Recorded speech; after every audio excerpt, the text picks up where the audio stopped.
எனது அன்பு நண்பர்களே, ஒரு மிக முக்கியமான தருணத்தில் உங்களை எல்லாம் சந்திப்பதில் மிகுந்த மகிழ்ச்சி அடைகிறேன். மே 16ஆம் தேதி இந்த தமிழகம், புதுவை உள்ளிட்ட பகுதிகள் சட்டமன்ற தேர்தலை எதிர்கொள்ள இருக்கின்றன. என்ன முடிவு வரப்போகிறது, என்ன தீர்ப்பு வரப்போகிறது என்று ஒட்டுமொத்த தமிழகம், ஏன் ஒட்டுமொத்த தேசமும் கூட காத்துக் கொண்டிருக்கிறது. இன்றைய நிகழ்ச்சியுடைய மக்கள் மன்றத்துடைய தலைப்பு, அதிமுக ஆட்சி தொடர வேண்டுமா, மாற வேண்டுமா? நிகழ்ச்சியில் நம்முடைய பங்கேற்பாளராக உங்களுக்கு எல்லாம் நன்கு அறிமுகமாக இருக்கக்கூடிய திரு கே பாண்டியராஜன் அவர்கள் அதிமுக சார்பாக பேசுவதற்காக நம்முடைய இணைந்திருக்கிறார். அதேபோல குழந்தைக்கு கூட தெரியக்கூடிய ஒரு முகம் ஸ்ரீலஸ்ரீ மதுரை ஆதீன மகா சன்னிதானம் அவர்கள் நம்முடைய இணைந்திருக்கிறார். அவரை போலவே திரையிலும் நேரிலும் கட்சி மன்றங்களில் பார்த்திருக்கக்கூடிய CR சரஸ்வதி அவர்கள் நம்முடைய இணைந்திருக்கிறார். அதேபோல நண்பர்களே, இடது பக்கம் இருக்கக்கூடிய நண்பர்கள் திரு TKS இளங்கோவன் அவர்கள், தமிழகத்தில் இருக்கக்கூடிய திராவிட முன்னேற்ற கழகத்துடைய மிக மூத்த அரசியல் தலைவர் ஒருவர். அவருக்கு அடுத்தாக இருக்கக்கூடிய பேராயர் எஸ்ரா சர்குணம் அவர்கள், தமிழகத்தில் அரசியல் ஆழ்ந்த புலமைப்பட்ட 2 துறவிமார்கள் நம்ம இருக்கிறார்கள். அதேபோல கவிஞர் சல்மா அவர்கள் இருக்கிறார்கள். ஒரு ஆகச்சிறந்த கவிஞர். தமிழ்ல அவருடைய ஆளுமை மிக வியக்கத்தக்கது. 1989க்கு பிறகு தமிழகத்தில் ஆட்சி மாற்றம் தொடர்ந்து கொண்டே இருக்கிறது. இந்த முறையும் ஆட்சி மாறுமா, மாற வேண்டுமா? தொடர தகுதியான ஆட்சியா, இல்லாட்டி மாற வேண்டிய ஆட்சியா? இதற்கு சாதகமான அம்சங்கள் இந்த ஆட்சி பற்றி நிறைய சொல்லிக் கொண்டே போகலாம். ஒன்று, விலையில்லா திட்டங்கள். எல்லா வீடுகளையும் சென்றடைந்திருக்கக்கூடிய விலையில்லா திட்டங்கள் இந்த ஆட்சியுடைய சாதகமான அம்சம் பார்க்கலாம். அதே போல எதிரணியில் ஏற்பட்டிருக்கக்கூடிய பிளவு, ஒரு நிரந்தரமான ஒரு ஸ்ட்ராங்கான ஒரு எதிர் போர்ஸ் இல்லாத ஒரு மிகப்பெரிய சாதகம் இவர்களுக்கு பார்க்கலாம். அதே போல சட்டம் ஒழுங்குல மிகப்பெரிய ஒரு சீர்கெட்டு விட்டது என்று சொல்லத்தக்க வகையிலான சம்பவங்கள் மிகப்பெரிய அதிர்வலைகளை ஏற்படுத்திய சம்பவங்கள் இல்லை என்று சொல்லலாம். அதே போல ஒரு கட்டுக்கோப்பான கட்சியாக, கட்டுக்கோப்பான ஆட்சியாக என்று சொல்ல, கட்டுக்கோப்பான கட்சியாக அதிமுக இருந்து கொண்டிருக்கிறது. அவருடைய தொண்டர்கள் கடைசி வரைக்கும் இந்நாள் மாவட்ட செயலாளர்கள், முன்னாள் மாவட்ட செயலாளர்கள், வருங்கால மாவட்ட செயலாளர்கள் எல்லோருமே நம்பிக்கையோடு வேலை பார்க்கக்கூடியவர்களாக, தெருமுனையில் இருந்து முதலமைச்சர் பார்வையில் குனிந்து கொண்டே ஒரு வணக்கம் போட்டு போனால் நான் ஒரு காலத்தில் மந்திரி ஆகிவிடுவேன் என்று ஒரு திடமான ஒரு நம்பிக்கை ஏற்படுத்தக்கூடிய, அது அப்படியே கொஞ்சம் பாசிட்டிவா பார்க்கலாம். ஒரு சாமானிய தொண்டனுக்கு கூட உச்சபட்ச பதவி கொடுக்கக்கூடிய அப்படின்னு பார்க்கலாம். 2 விதமா பார்க்கலாம். அப்படிப்பட்ட ஒரு மிகப்பெரிய ஒரு சாதகமான அம்சமா பார்க்கப்படுகிறது. அதே போல மின்வெட்டு இல்லை. 2011 மிகப்பெரிய ஒரு பிரச்சனைக்கு காரணமாக இருந்தது. திரு ஆற்காடு வீராசியம் அவர்கள் இந்த ஆட்சி போகுமானால் அதற்கு ஒரு காரணமாக மின்வெட்டு பிரச்சனை இருக்கலாம் என்று சொல்லியிருந்தார். அந்த பிரச்சனை இப்போது இல்லை. அது எப்படி நிறைவு செய்திருக்காங்க என்பது விவாதத்துக்குரியது. திரு TKS இளங்கோவன் போன்றவர்கள் அதை எடுத்து சொல்லக்கூடிய வாய்ப்பு உண்டு. அதே போல இந்தியாவிலேயே மிகச்சிறந்த மாநிலமாக ஹியூமன் டெவலப்மெண்ட் இண்டெக்ஸ் தமிழகம் இருக்கிறது. ஒரு சாதகமான அம்சமா சொல்லலாம். அசோசம் உள்ளிட்ட அமைப்புகளும் NCAAR அப்படிங்கிற அமைப்பும் தொழில் துவங்குவதற்கு ஒரு சிறந்த மாநிலம் என்று சொல்லியிருக்கிறது. இது எல்லாமே பாசிட்டிவான அம்சங்களா பார்க்கலாம். அப்படியே நெகட்டிவான அம்சமா போனோம்னா, விலைவாசி கண்ணுக்கு எட்டாத வகையில் கடுமையாக உயர்ந்து கொண்டிருக்கிறது. போதா குறைக்கு இவர்கள் எரிரத்தியில் எண்ணெய் ஊற்றுவது போல இவர்கள் பால் விலையை ஏற்றினார்கள், பேருந்து கட்டணத்தை ஏற்றினார்கள், மின் கட்டணத்தை அப்போதெல்லாம் வராத காலமே அப்பயே மின் கட்டணத்தை கூட உயர்த்தினார்கள்.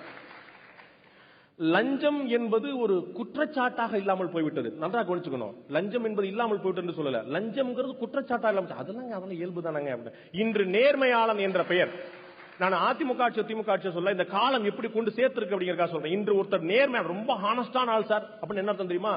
ரொம்ப காஸ்ட்லின்னு அர்த்தம். இன்னொரு பொருளும் இருக்கு. ரொம்ப ஹானஸ்டான ஆள் சார் அப்படின்னு என்ன தெரியுமா?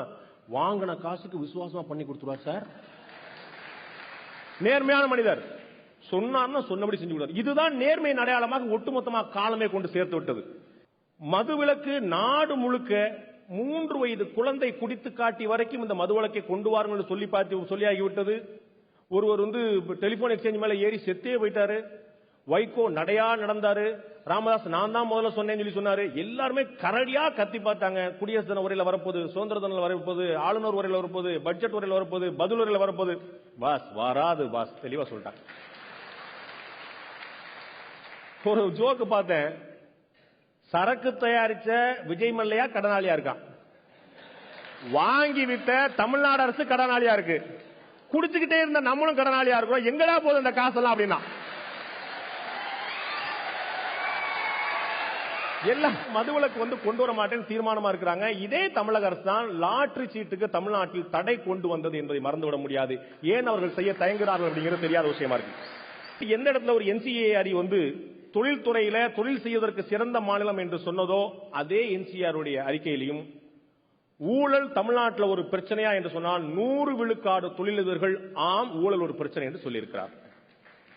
இதெல்லாம் பாதகமான விஷயங்களா பார்க்க வேண்டிய சாதகம் பாதகம் இரண்டையும் எனக்கு தெரிந்த வகையில் முன்னிறுத்த இன்னும் ஆழமாக விரிவாக பேசக்கூடிய நண்பர்கள் இருக்கிறார்கள். முதல்ல நான் திராவிட முன்னேற்ற கழகத்துடைய எதிர்க்கட்சியா இருக்கக்கூடிய திராவிட முன்னேற்ற கழகத்தை ஆரம்பிக்கலாம் பார்க்கிறேன். சட்டமன்றத்தில் அவர்களுக்கான எதிர்க்கட்சி தலைவருக்கு தான் முதல் மன்ற வாய்ப்பு கிடைக்கும். அதே மாதிரி மக்கள் மன்றத்திலையும் எதிர்க்கட்சி தலைவருக்கு முதல் வாய்ப்பு கொடுக்கலாம் பார்க்கிறேன்.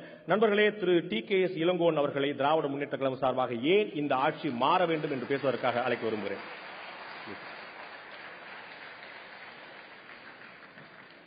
இப்பொழுது நடைபெறுகிற ஆட்சி ஏன் மாற வேண்டும் என்று நீங்கள் முடிவெடுக்க வேண்டும் என்பதற்கான சில விளக்கங்களை உங்கள் முன்னாலே வைக்க நான் இங்கே வந்திருக்கிறேன். ஒரு முதலமைச்சர் மக்களுக்காக பாடுபடுபவர், மக்களால் தேர்ந்தெடுக்கப்பட்டவர், மக்களுக்கு நன்மை செய்வதற்காக நான் உங்கள் முன்னாலே நின்று உங்கள் வாக்குகளை கேட்கிறேன் என்று கேட்டு பதவிக்கு வந்தவர்.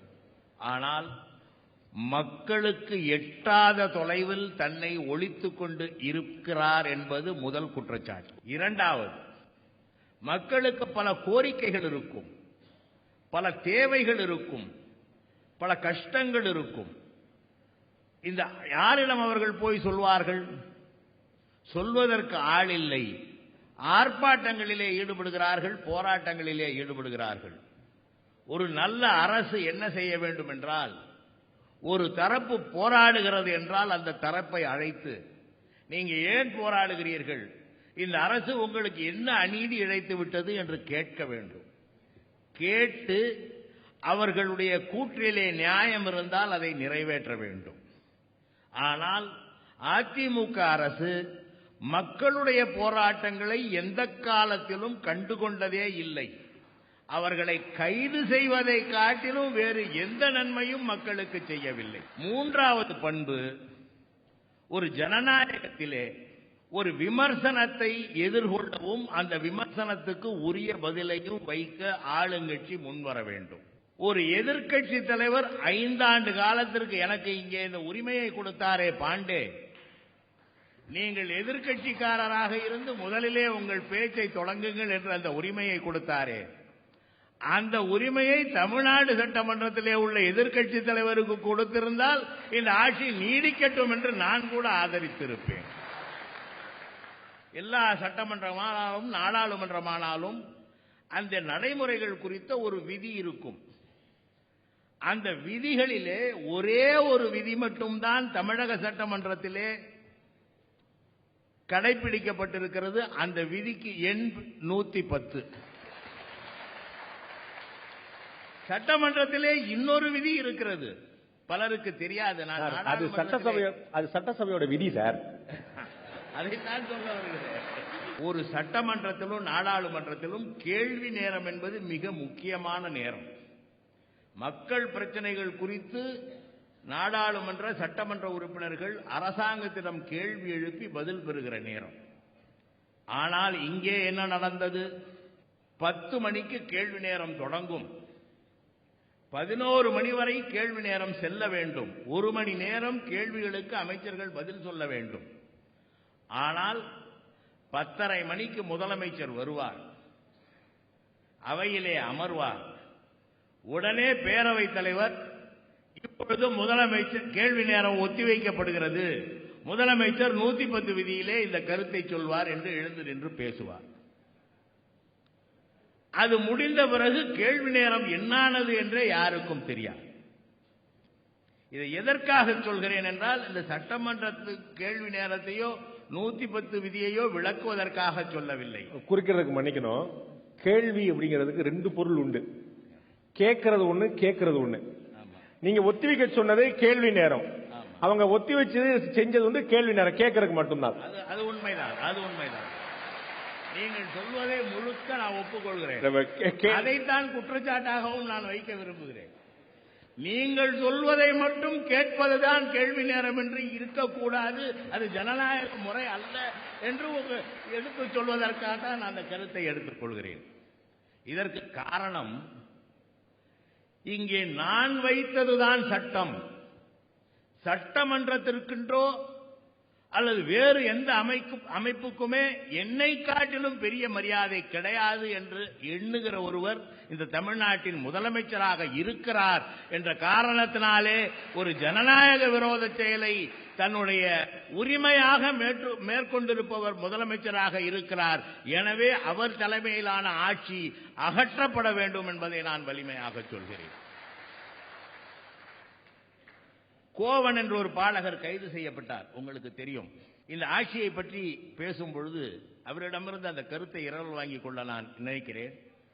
இங்கே இந்த அம்மையாருக்கு உரிமை என்று கேட்டால் பிடிக்காது.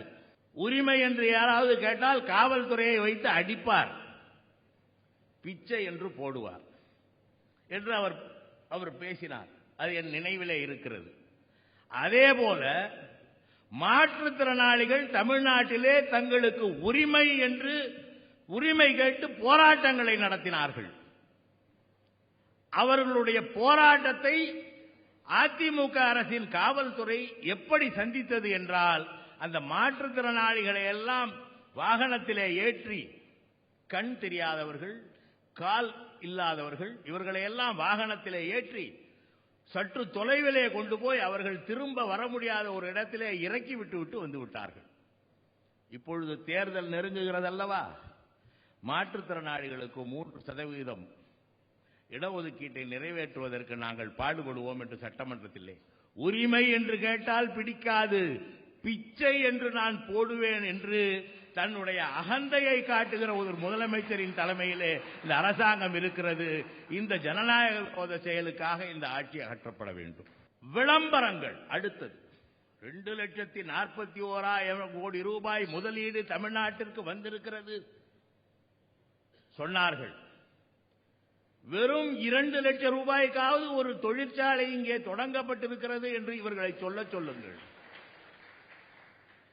எனவே இது போன்ற வெற்று விளம்பரங்கள், மக்களை மதிக்காத தன்மை, சட்டமன்றத்தை மீறுகிற தன்மை, தன்னை விட்டால் யாரும் இல்லை என்கிற எண்ணம், இது மக்கள் அரசு என்ற எண்ணத்தை மீறி இது மன்னர் அரசு, மன்னராட்சி முறையிலே நான் இந்த நாட்டின் ராணி என்று நினைக்கிற போக்கு, மொத்தத்தில் மக்களை மதிக்காத இந்த அரசு மக்களால் தூக்கி எறியப்பட வேண்டும் என்கிற கருத்தை உங்கள் முன்னாலே பதிவு செய்ய விரும்புகிறேன். இந்த முடிவை எடுக்க வேண்டியவர்கள் எதிரே இருக்கின்ற நீங்கள். பொருளாதார வளர்ச்சியிலே இந்த மாநிலம் எந்த நிலையிலே இருக்கிறது என்றால் 21 மாநிலங்களிலே 20வது இடத்திலே இருக்கிறது. உள்கட்டமைப்பு வசதிகள் ஏதேனும் பெருகி இருக்கிறதா என்றால் அது திராவிட முன்னேற்ற கழக ஆட்சி காலத்திலே உருவாக்கப்பட்ட அந்த உள்கட்டமைப்பு வசதிகள் இன்றைக்கு நிறைவு பெற்றிருக்கின்றன. சிறப்பு விழாக்கள் மட்டுமே நடத்தப்படுகின்றன.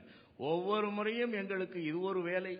ஒரு திட்டத்தை தொடங்கி பாதியிலே முடித்து வைக்கும் பொழுது ஆட்சி மாறும், தொடங்கி வைக்க நாங்கள், சிறப்பு விழா செய்வதற்கு இன்னொருவர் என்ற நிலையிலேயே நாங்கள் பார்த்து கொண்டே இருக்கிறோம்.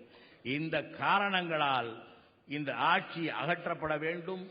இந்த ஆட்சி ஒரு ஜனநாயக முறைகளுக்கெல்லாம் முற்றிலும் மாறுபட்ட ஆட்சியாக இருக்கிற காரணத்தினாலே இது அகற்றப்பட வேண்டும் என்னுடைய கருத்தை இங்கே முன்வைத்து மீண்டும் ஒரு வாய்ப்பு வரும் என்கிற நம்பிக்கையோடு விடைபெறுகிறேன். வணக்கம். திமுகவுடைய எதிர்பார்ப்பே அதுதான், மீண்டும் ஒரு வாய்ப்பு வரும் அப்படின்னு எதிர்பார்க்கிறது தான். நிறைய கேள்விகள் பதில் சொல்ல வேண்டியிருக்கிறது. வாருங்கள் திரு பாண்டியராஜன், உங்களுடைய முறை.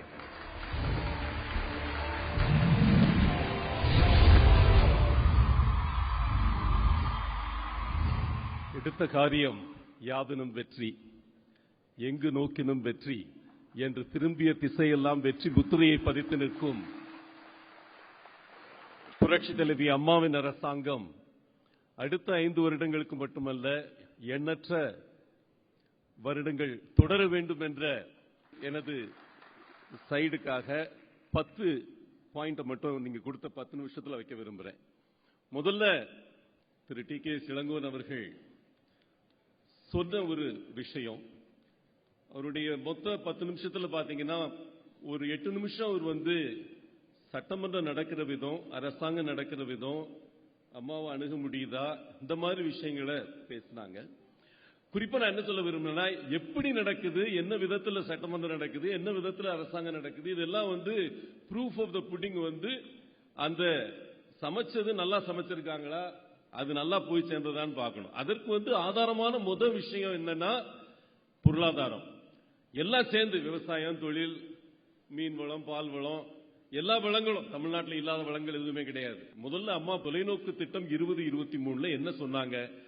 ஒரு சராசரியா ஒரு மனுஷனுக்கு 69,000 ரூபாய் சம்பளம் அப்படின்னு இருந்த கால வருஷத்துக்கு அதை 4.5 லட்சமா உயர்த்த முடியும் 2023. 10 வருஷத்துக்குள்ள அதை 4.5 லட்சமா உயர்த்துறதுக்கு என்ன செய்வோமோ அதை செய்வோம். அதே நேரத்தில் அனைவரையும் உள்ளடங்கிய வளர்ச்சியா இருக்கணும். எல்லா துறைகள்லையும், அரசாங்கத்துடைய 54 துறைகள்லையும் பட்ஜெட் போடுறப்போ அதை இந்த ஒரு தொலைநோக்கு பார்வையோட செயல்பட வைத்தது புரட்சி தலைவி அம்மா அவர்களின் அரசாங்கம். அது யாருமே மறைக்க முடியாத விஷயம். அன்பழகன் அவர்கள், பேராசிரியர் அவர்கள் கடைசி பட்ஜெட்ல அவர் போட்டு போனப்போ தமிழ்நாட்டுடைய மொத்த வருமானமே 4.2 லட்சம் கோடி தான்.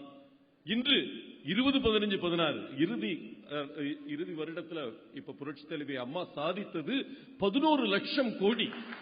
யாரும் மறுக்க முடியாத விஷயம். அவர்கள் காலத்தில் பொருளாதார வளர்ச்சியில 3வது இடத்துல இருந்தோம். நம்ம இன்னைக்கு உத்தரப்பிரதேசத்தையும் தாண்டி இன்று 2வது இடத்தில் இருக்கிறோம். மகாராஷ்டிராவை எட்டி பிடிக்க போகிறோம்.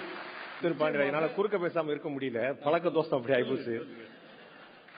4 லட்சம் கோடியாக இருந்த தொகை 11 லட்சம் கோடியாக மாறியது என்று ஒரு புள்ளி வரும் சொன்னீங்க. திரு இளங்கோன் அவர்கள் சொல்றாரு 1 லட்சம் கோடி கடனாக இருந்தது, எத்தனை லட்சம் கோடி கடனாக இருந்தது அப்படின்னு சொல்லிட்டு. அதையும் ஒத்துக்கிறேன். இந்த கடன் பிரச்சனை கண்டிப்பா பேச வேண்டிய ஒரு விஷயம். கடன் பட்டார் நெஞ்சம் போல் கலைஞரார் இலங்கை வேந்தன்னு கவிஞர்லாம் சொல்லுவாங்க. கடன் என்பது தமிழகத்தில் எந்த அளவுக்கு இருக்கணும், எந்த நிலையில் இருக்கணும், அதை உறுதியா தெரிஞ்சுக்கிட்டு எப்படி கடன் வாங்க வேண்டும், வாங்கிய கடன் என்னத்துக்காக செலவு செய்ய வேண்டும், என்ன மாதிரி உள்கட்டமைப்புகள் உருவாக்கப்பட வேண்டும், இதெல்லாம் உணர்ந்து செயல்பட்டது இந்த அரசாங்கம். கண்டிப்பா அதனாலதான் இன்னைக்கு இந்த அளவுக்கு வருமானம் உயர்ந்திருக்கிறது. தமிழகத்தின் வருமானம் உயர்ந்ததுன்னா இதுனா எப்படி உயர்ந்தது? விவசாயம் நல்லா இருக்கு, ரெக்கார்டு. எந்த காலத்துல திமுக அரசாங்கத்தில் மொத்தமே 67 லட்சம் மெட்ரிக் டன் தான் உணவு உற்பத்தி மேக்சிமம் அந்த 5 வருஷத்துல அவங்க பண்ணது. இந்த அரசாங்கம் துவங்கிய வருடமே 101 லட்சம் மெட்ரிக் டன் முதல் வருஷம் 11-12 கிருஷி கர்மான் விருது கொடுத்தாங்க மத்திய அரசாங்கத்தில். அதே மாதிரி 2013-14 128 லட்சம் மெட்ரிக் டன் பயிர் உற்பத்தியில் சாதனை. யார் செஞ்சது? ஒரு காலகட்டம் வரைக்கும், குறிப்பா 2011 வரைக்கும் சுருங்கி கொண்டிருந்த விவசாய நிலங்கள் இன்று விரிவுபட்டு இருக்கின்றன. பயிர் உற்பத்தியில மட்டும் 11,000 ஏக்கர் எக்ஸ்ட்ரா இன்னைக்கு உற்பத்தி பண்ணிட்டு இருக்கோம். தொழில் பத்தி சொல்லிட்டு போனாரு. எங்கேயாவது ஒரு ஃபேக்டரி வந்திருக்கான்னு கேட்டாரு. முதல்ல பெருநிறுவனங்களுடன் போட்ட புரிந்துணர்வு ஒப்பந்தங்கள் 33. அந்த 33 29 ஃபேக்டரி இன்னைக்கு நடந்துட்டு இருக்கு. புரட்சி தலைவி அம்மா கையில துவங்கியது. டிவிஎஸ்ல இருந்து யமஹா வரைக்கும் துவங்கி வைத்தார்கள் புரட்சி தலைவி அம்மா அவர்கள். அடுத்து போட்ட 55 கைடன்ஸ் நிறுவனம் மூலமாக போட்டது. அந்த 55ல 48 இன்னைக்கு திறந்து வச்சு பங்கன் ஆயிட்டு இருக்கு. இல்லன்னா உங்களுக்கு இருங்காட்டுக்கோட்டையும் ஸ்ரீபெரும்புதூர் போற வழியில நீங்க பாருங்க, ஒவ்வொன்று எவ்வளவு புது தொழில் துவங்கி இருக்கு. தென் மாவட்டங்களை ஒதுக்கி வைத்தது திமுக அரசாங்கம். ஆனா இந்த 5 வருஷத்துல எத்தனை plant? 508 megawatt solar power project மொத்தம் 90 ப்ராஜெக்ட் வந்திருக்கு. எல்லாத்தையுமே காணொலியிலே திறந்து வச்சிருக்கீங்களா? சரியா தெரியல, வேற ஒண்ணும் இல்ல. காணொலியை திறந்து வைக்கிறது சரி. இங்க பாருங்க, ஒரு சாதாரண ஒரு சிகை திருத்தும் நிலையத்துக்கு கூட சீஃப் மினிஸ்டர் போய் நேரம் இருந்து திறந்து வைக்கிற ஒரு காலகட்டம் இருந்தது மாறி இன்னைக்கு 250 கோடி ப்ராஜெக்ட கூட காணொலியில அசால்ட்டா திறந்து வச்சுட்டு போயிட்டு இருக்காங்க. நீங்க தயவுசெய்து என்ன பார்க்கணும்னா, 2,42,000 கோடி முதலீட்டு உறுதி என்பது இருக்கிறது தமிழகத்துக்குள்ள. இதை யாரும் மறுக்கல. அந்த 2,42,000 கோடியில 98 புரிந்துணர்வு ஒப்பந்தங்கள் பெருநிறுவனங்களுடன், 10,073 புரிந்துணர்வு ஒப்பந்தங்கள் சிறு குறு நிறுவனங்களுடன். இது எங்க இருக்குன்னு எங்க நீங்க தேடி பார்க்க வேண்டாம். தமிழ்நாட்டுக்குள்ள இன்னைக்கு 1,725 முதல் தலைமுறை தொழில் முனைவோர்கள் நீட் திட்டத்தின் மூலமாக முதல் முறையா தொழில் முனைவோர்களாக இருக்காங்க இளைஞர்கள். தாட்கோல மட்டுமே 20,073 பேருக்கு இன்னைக்கு லோன் கொடுத்து அவர்களை தொழில் முனைவோர்களாக தாழ்த்தப்பட்ட மக்களை உருவாக்கியது இந்த அரசாங்கம். நம்ம 7.8 கோடி மொத்தம் பேர், 5 கோடி பேர் வேலை சந்தைக்குள்ள இருக்கும். அதுல கிட்டத்தட்ட 2 கோடி பேர் 40%, 140 பேர் இன்னைக்கு முறை சார்ந்த தொழில் இருக்காங்க. இது எப்படி வந்ததுன்னா இந்த புது திட்டங்களால சாத்தியப்படுது. மைக்ரோசாப்ட் இதுவரைக்கும் அவன் யூஎஸ் விட்டு வெளியே போய் அவன் கிளவுட் சென்டர் போட்டது கிடையாது. ஒரு இடத்துல போட்டது சென்னைக்கு பக்கத்துல. யார் இதெல்லாம் இல்லீங்களா? ஒவ்வொரு ப்ராஜெக்ட் என்னால நேம் பண்ண முடியும். நான் சபாநாயகர் நடுவர் கையில எல்லாத்தையும் கொடுத்து கூட போறேன். நீங்க பாத்துக்கங்க. ஒவ்வொரு நல்வாழ்வும் ஃபேன் மிக்சி கிரைண்டர்ல இருந்து, லேப்டாப்ல இருந்து, தாலிக்கு தங்கத்துல இருந்து, பசுமை வீடுகள்ல இருந்து, விலையில்லா அரிசியில இருந்து, அம்மா சால்ட்ல இருந்து, அம்மா சிமெண்ட்ல இருந்து எத்தனை திட்டங்கள் வருஷத்துக்கு 61,000 கோடிங்க நலத்திட்டங்கள். 1,88,00,000 கோடி பட்ஜெட்ல 3க்கு 1 61,000 கோடி இன்னைக்கு மக்களுக்கு நேரடியா செல்கிற நலத்திட்டங்கள். Direct transfer of assets London business ஸ்கூல்ல ரிசர்ச் பண்ண பண்ணிட்டு இருக்கான். ஈஜிப்ட்ல இருந்து கத்துட்டு வந்துட்டு இருக்கான் உணவகத்தை பார்த்து, அம்மா உணவகத்தை பார்த்து. ஏன் பாக்குறாங்க? அம்மா உணவகம் என்பது மிகச்சிறந்த பிரைஸ் ஸ்டெபிலைசேஷன் அப்படின்னு சொல்லி இருக்காங்க. இந்த டைரக்ட் டிரான்ஸ்பர் ஏதோ இலவச திட்டங்கள்னு கொச்சைப்படுத்தாதீங்க. ஒவ்வொரு இலவச திட்டத்துக்கு, ஒவ்வொரு விலைமதிப்பற்ற திட்டத்துக்கும் பின்னால ஒரு வளர்ச்சி திட்டம் அடங்கி இருக்கிறது. 100 பேர் +2 முடிச்சாங்கன்னா 45 பேர் காலேஜுக்கு போறாங்க. எப்படி நடந்தது இந்த மாற்றம்? திமுக பீரியட் விட்டுட்டு போனப்ப 123 பேர் தான். இந்தியாவில் இன்னைக்கு 122 பேர் தான் காலேஜுக்கு போறது. தமிழ்நாட்டில் 145 பேர். எப்படி இந்த சாதனை? ஏன்னா நீங்க லேப்டாப் கொடுக்குறீங்க, இடைநிற்றலை தடுக்க 5000 ரூபாய் கொடுக்குறீங்க. எத்தனை திட்டங்கள்? 14 திட்டங்கள். கொச்சைப்படுத்தாதீர்கள் இதை இலவச திட்டங்கள் என்று. தமிழகத்துடைய சாபக்கேடு என்னன்னா, கடந்த 1967 இருந்து 77 இருந்து வச்சுக்கோ, 77 இருந்து அம்மா ஒரு 5 பீரியட் 5 வருஷம் வருவாங்க. தமிழகம் மேல போயிட்டு இருக்கும்.